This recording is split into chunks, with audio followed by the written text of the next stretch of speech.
The sun made an appearance today, which warmed up temperatures a little bit, but as we move overnight tonight, it's going to get cold with a low temperature in the single digits. I'll have more on that in the weekend to come coming up. Thanks, Emily. A popular place for boaters in Shelby County is heavily damaged by an overnight fire. Crews survey the damage in daylight, and we'll have more on the cause. Plus, there's a strong push for people to get the real ID. We'll hear from the Secretary of State on how travelers can avoid a penalty fee. Your Thursday's edition of Newswatch starts right now.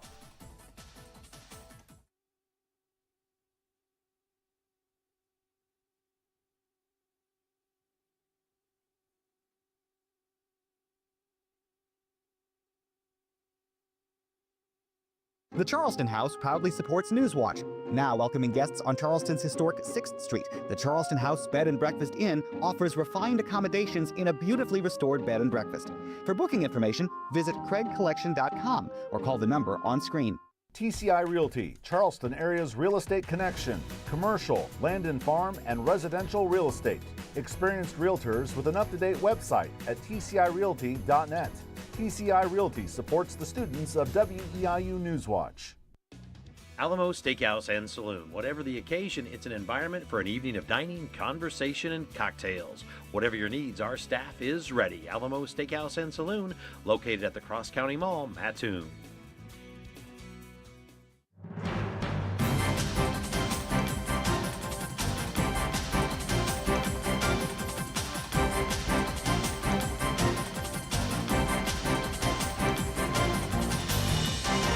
Well, a bitterly cold air mass has decided to park itself right over central Illinois.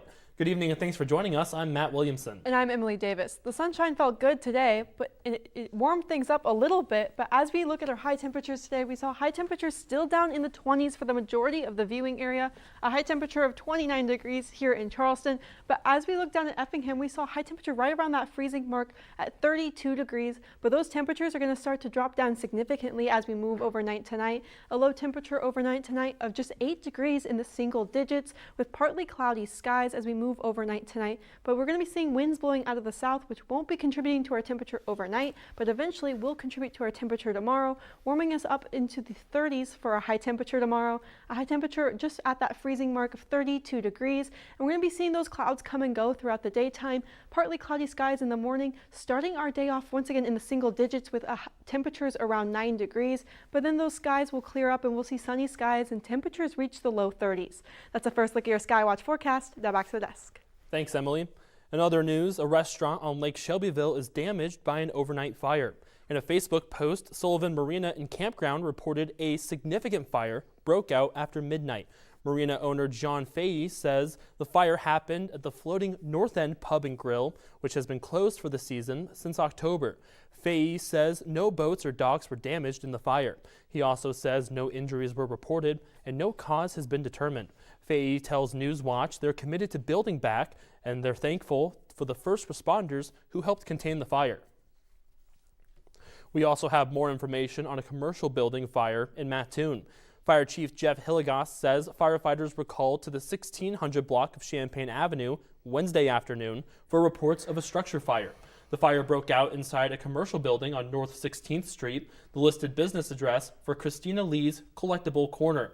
Hilligoss says because there was already heavy fire when crews arrived, firefighters did not go inside the building and fought the flames from outside. People who lived nearby were evacuated, but eventually let back into their homes, and power was restored to the area around 7 last night. Hilligoss says no injuries were reported, and the state fire marshal is investigating. The time is now to get that real ID. That's the advice from Illinois Secretary Alexei Janulius. Starting February 1st, travelers without that ID will have to pay a $45 penalty fee. Janulius says he wants to help travelers avoid that fee by offering more ways to get the real ID. It's not just a one-time cost, it's a recurring penalty that places an unfair burden on Illinoisans who travel infrequently and who can least afford it. Put this in perspective, a one-way flight from Midway to Boston on Southwest alone can cost less than this new penalty.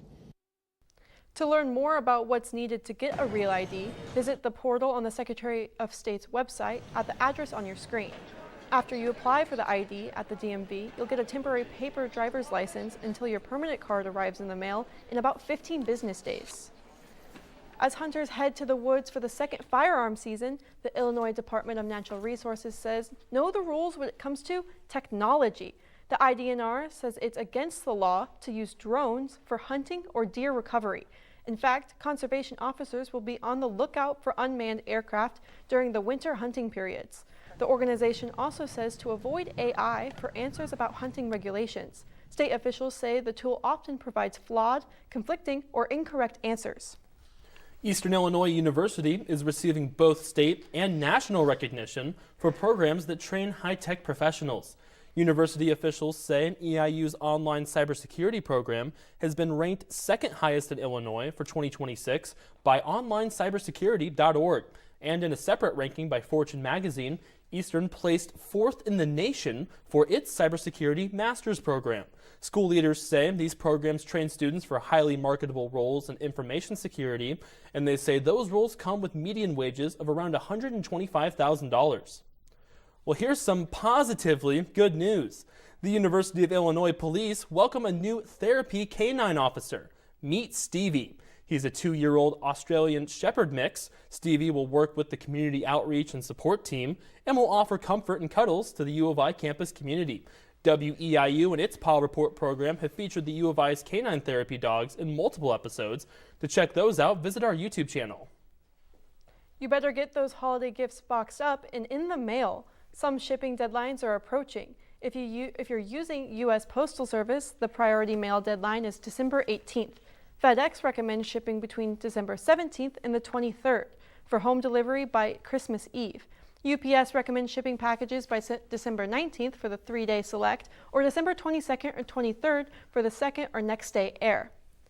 One of America's most iconic restaurant chains announces more of its locations will be closing down. Denny's hasn't confirmed which locations will be affected. The company says these closings have been in the works since 2023 and are focused on helping the company's bottom line by next year. Locally, the Denny's in Mattoon closed earlier this year. Locations are operating in Champaign, Effingham, and Terre Haute. Christmas spirit will be in the air in downtown Charleston this weekend. The city is hosting Christmas in the Heart of Charleston, taking place around the downtown square this Saturday. The event includes a parade, an ice rink, arts and crafts, and a shopping market. Organizers say festivities will also include live music and a dog dress-up contest starting at 3, while the lighted parade steps off at 4. The moon might look a little bigger in the night sky this evening. Well, that's because the final supermoon of the year is overhead.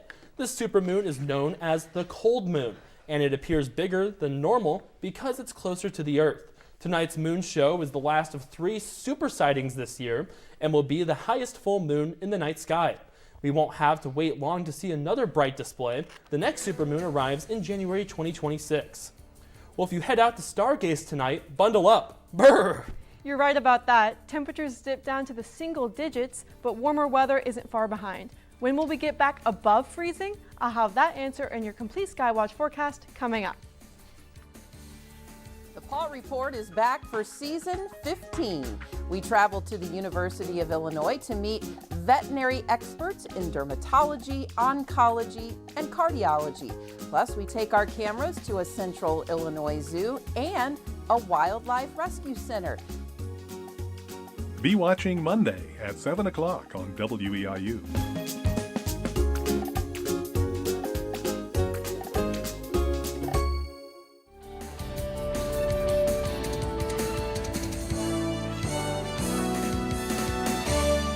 There's snow in the area down south, but this system will not be affecting us, but there will be a chance of snow as we move further into the weekend. But here, as we look across our nation, we're seeing cold temperatures everywhere. Temperatures currently around 20 degrees in St. Louis. Oklahoma City seeing 37 degrees, so it's cold throughout the entire United States. And here locally, we're seeing temperatures really cold as we look at our current temperatures. 13 degrees right now here in Charleston, 17 down in Effingham, but we're seeing clear skies throughout the entire viewing viewing area, and those clear skies have allowed for the heat of the surface to escape. Those clouds act like a blanket, allowing the heat to stay at the surface, but that blanket has been removed, and we're going to be seeing a drop in temperature because of that. That heat will be escaping as we move overnight tonight. But first, throughout the daytime today, we saw high temperatures in the 20s for most of the area. A high temperature of 29 degrees here in Charleston, although we did reach that freezing mark down in Effingham with a high of 32 degrees. And as we look here in the background at Eastern's campus, we're seeing some of that snow begin to melt because that sun made an appearance today, and we saw some clear skies throughout the daytime today. That photo was taken earlier today, but those clouds disappearing has allowed for that heat to disappear, and we're seeing a low temperature tonight of just 8 degrees, but those clouds will return as we move into the evening hours. We're seeing partly cloudy skies throughout the nighttime tonight, but it will be cold. Here are those partly cloudy skies as we move throughout the nighttime. Eventually, as we move into the morning hours, those clouds will continue, but eventually those clouds will clear up as we move into the daytime tomorrow, but that'll warm us up as we look at our high temperature. A high temperature of just 32 degrees, still cold, still right at that freezing mark, but a little bit warmer than what we saw today, and that's partially due to the winds that are blowing out of the south at 5 to 10 miles per hour for your daytime tomorrow. But we're going to start our day off in the single digits with temperatures around 9 degrees, so be sure to bundle up as you're heading to work or to school. But here are those clouds that will disappear as we move into the afternoon, but then they will return as we move into the evening, leaving us with mostly cloudy skies for our Friday evening. But looking forward to our weekend, we will see those mostly cloudy skies continue. Temperatures dropping down just a little bit with a high of 31 degrees, but then we're going to see winds shift from the west to blowing out of the north on Sunday, which will cause a system to push through with a possibility for snowfall as we move throughout our Sunday. Now we're seeing a high temperature of 33 degrees, but there'll be majority of the day will be below freezing, which will allow for that snow to fall as we finish off our weekend on Sunday.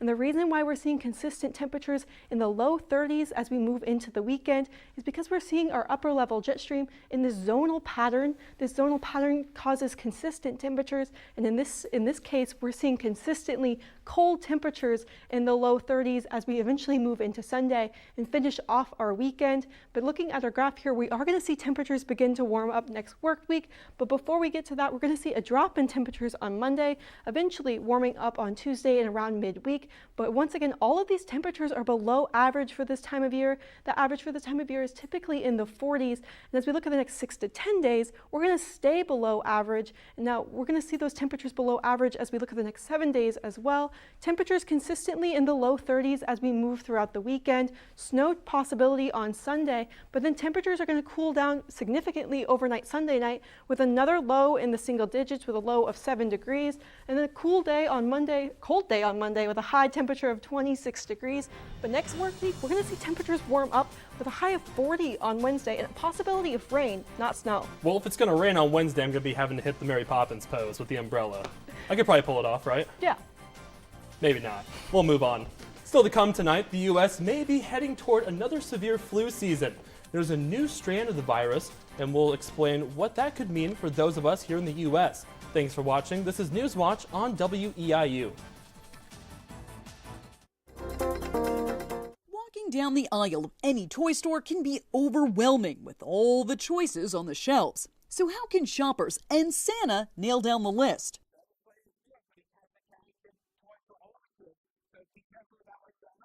Toy expert Chris Byrne, known as the Toy Guy, says it's better to buy a few items that kids will really love, which may mean spending a little more on a single item. Byrne says Legos are always a great option. They even have some choices for kids as young as 2, like the Lego Duplo Interactive Adventure Train, which will cost you around $79.99. Byrne says interactive toys that offer various smart stages are a great option because the toy advances as the child's skills do, like the Fisher-Price Laugh and Learn 4-in-1 activity table and easel. Some retailers are selling it for $43 all the way up to $57, so compare prices.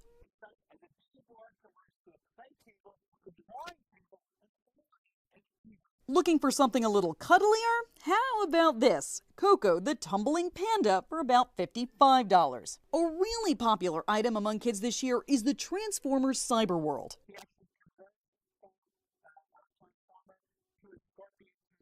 And of course, Labubus. Byrne warns that shoppers should watch out for knockoffs and copycat versions. No matter the gift, buyers should always check the age guidelines on the toy.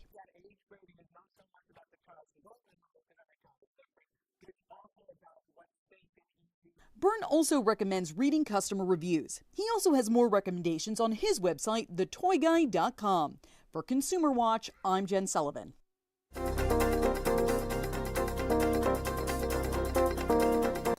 In tonight's Health Watch, the U.S. may be heading toward another severe flu season.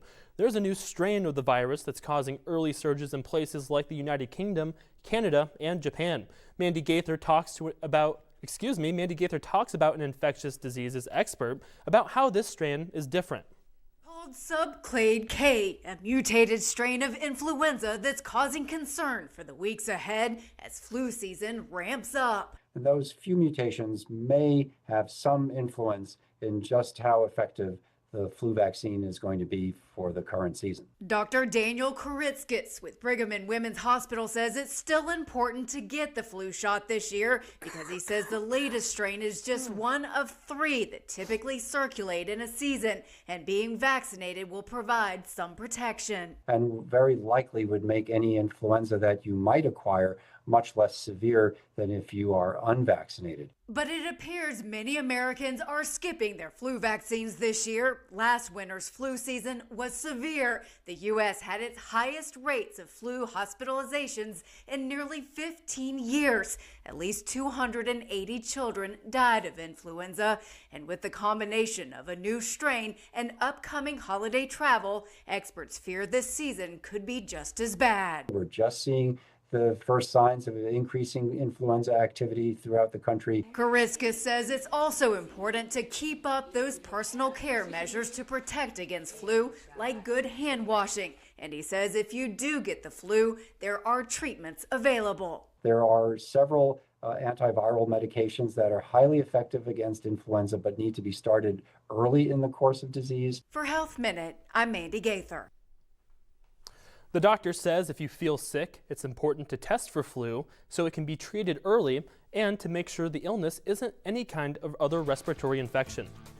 Well, sports is coming up next, and Matthew Posner has more on a big night for Panther Athletics. That's right, Matt. Tonight just may be the biggest night in Eastern Illinois volleyball history. The NCAA volleyball tournament is underway. The Panthers take on one of the best teams in the nation in just over an hour. Thanks for watching. Your WEIU Sports Watch report is coming up right after this.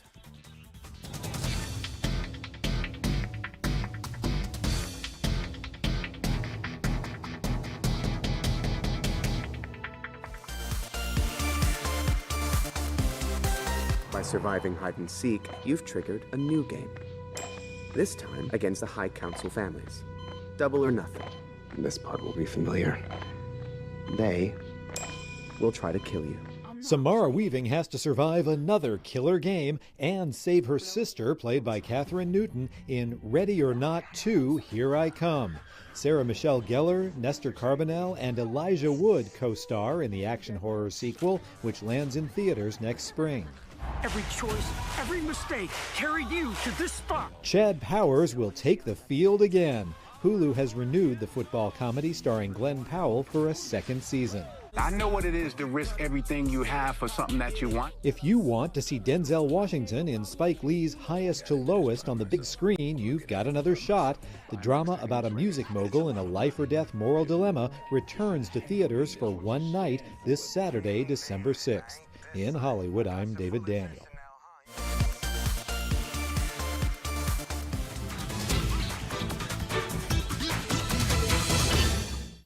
9.5 months ago, Eastern Illinois hired former Olympic gold medalist Ryan Millar to lead their volleyball program. And now tonight, after a historic season in Ohio Valley Conference title, the Panthers are in the NCAA tournament to take on a Big Ten powerhouse, the Wisconsin Badgers.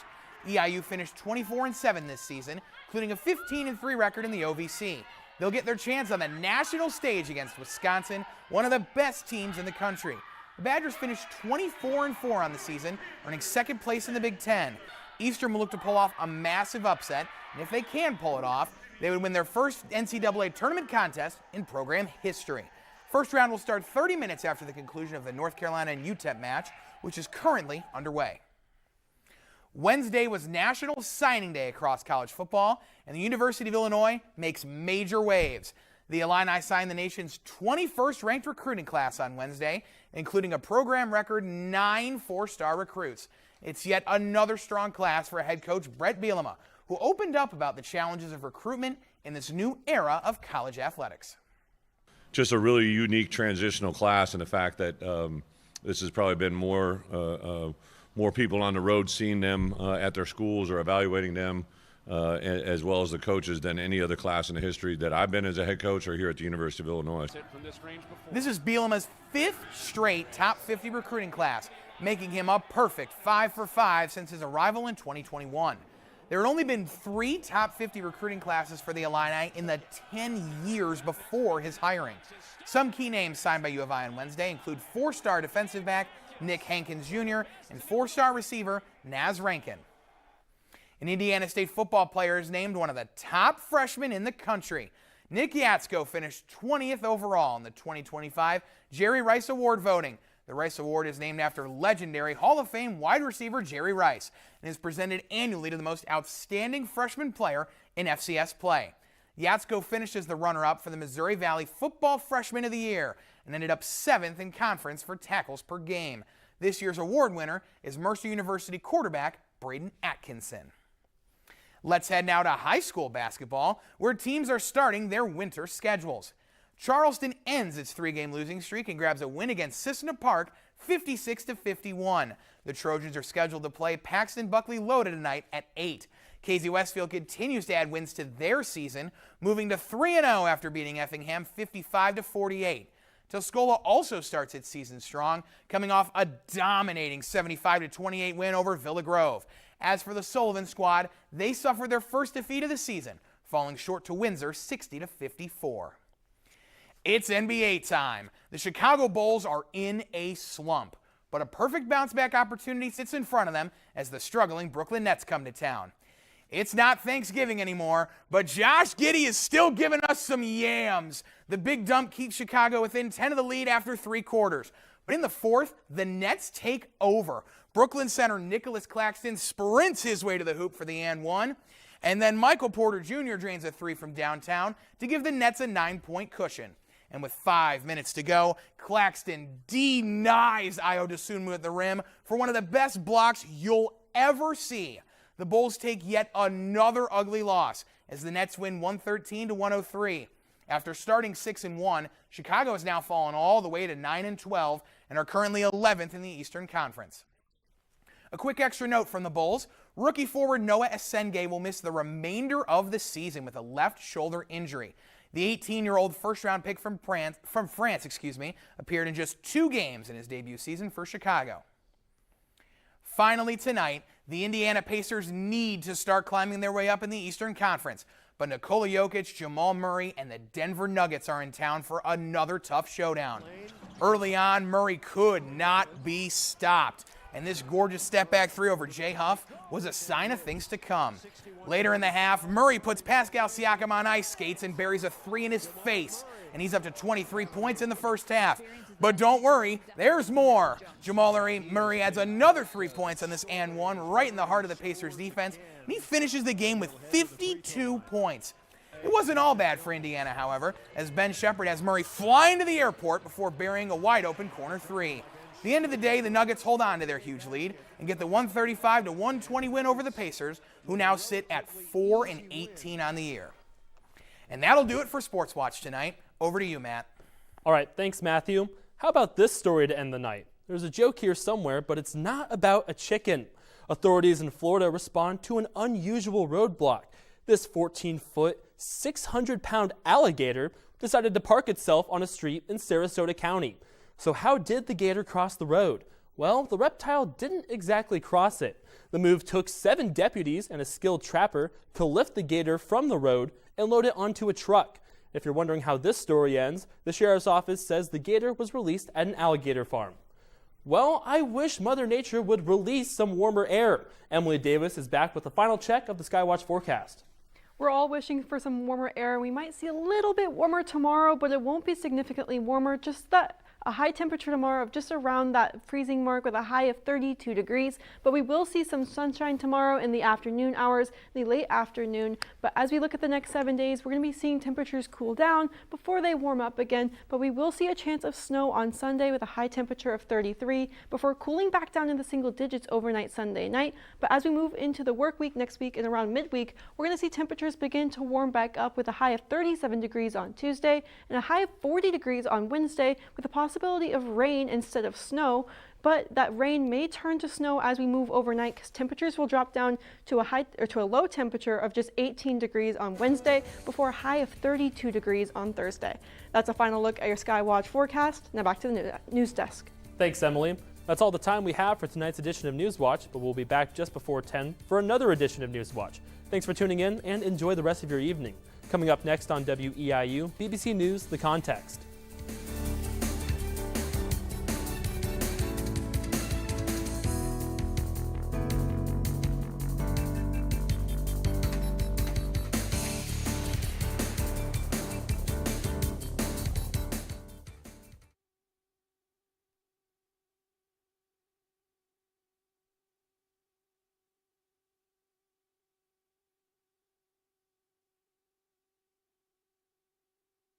The Charleston House proudly supports Newswatch. Now welcoming guests on Charleston's historic 6th Street, the Charleston House Bed and Breakfast Inn offers refined accommodations in a beautifully restored bed and breakfast.